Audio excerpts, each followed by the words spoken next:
मुंबई के एक प्रमुख इलाके में एक पुराना और भूतिया बंगला खड़ा था, जिसे जमीर बंगला के नाम से जाना जाता था।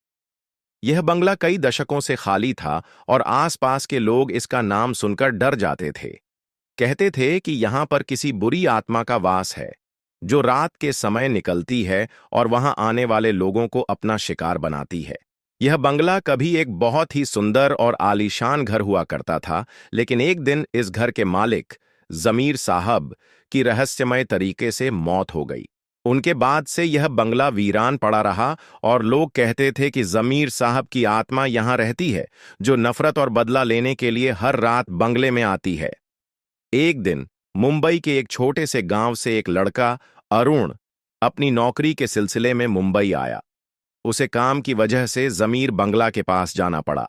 स्थानीय लोग उसे बार बार चेतावनी देते रहे कि वह उस बंगले के पास न जाए, क्योंकि वहां अजीब घटनाएं घटती हैं।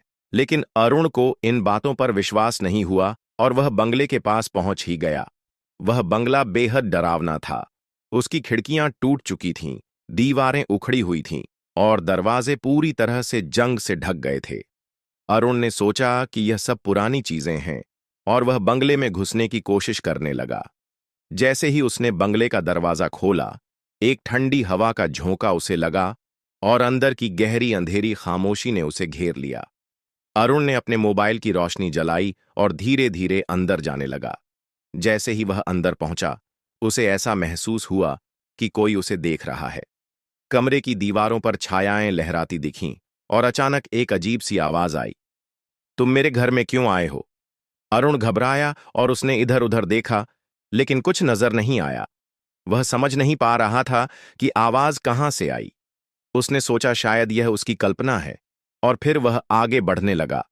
लेकिन तभी एक कमरे से निकलती हुई एक सफेद